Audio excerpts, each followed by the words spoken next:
Hello dear student, this is Pragati. Here is standard 9 chapter 1 number system exercise 1.3 question number 6. Look at the several examples of rational number in the form p by q where q is not equal to 0, where p and q are integer with no common factor other than 1. म्हणजे आपल्याला तो simplest form पाहिजे आहे. And having a terminating decimal representation or expansion. Can you guess what property Q must satisfy. ते म्हणतात जेव्हा आपण P by Q एक रॅशनल नंबर घेतो तर क्यूची जी प्रॉपर्टी आहे ती काय असायला पाहिजे की जेणेकरून आपल्याला टर्मिनेटिंग डेसिमल एक्सपान्शन मिळणार. तर टर्मिनेटिंग म्हणजे काय की जेव्हा क्यूनी आपण पीला डिवाईड करतो तर आपल्याला रिमाइंडर 0 मिळतो. याचाच अर्थ की डिव्हिजन हा टर्मिनेट झाला, त्याला आपण टर्मिनेटिंग डेसिमल एक्सपान्शन मिळणार. तर काय प्रॉपर्टी आहे पहा.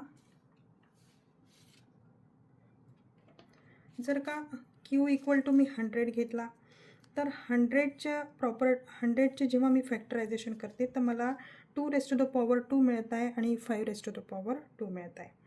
8ची जेव्हा करतो तर फक्त आपल्याला 2चे मल्टिपल मिळत आहेत. 400मध्ये 2⁻4 आणि 5⁻² मिळत आहे.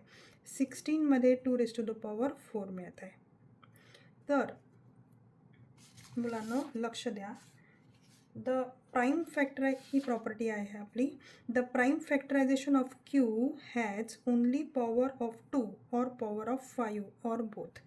एक तर आपल्याला पॉवर ऑफ 2 पाहिजे किंवा 2 पॉवर ऑफ 5 पाहिजे किंवा बोथ, ते पण आपल्याला चालेल. पण जर का मी सपोज 30चे फॅक्टर पाडले तर मला इथे 3 हा नंबर ॲडिशनल मिळतो आहे. तर याचाच अर्थ 2 आणि 5च्या व्यतिरिक्त दुसरा कोणताही नंबर असला तर आपल्याला तो नॉन टर्मिनेटिंग डेसिमल एक्सपान्शन मिळणार. तर काय काय घेऊ शकतो आपण क्यूच्या जागेवर जेणेकरून आपल्याला टर्मिनेटिंग डेसिमल मिळणार. तर 10, 100, 1000, त्यानंतर 25, 16, 408 असे नंबर जर का डिनॉमिनेटरमध्ये असतील तर आपण निसंकोचपणे सांगू शकतो की आपला टर्मिनेटिंग डेसिमल एक्सपान्शन आहे. Students, if you understand well then please type yes in the comment. Thank you for watching.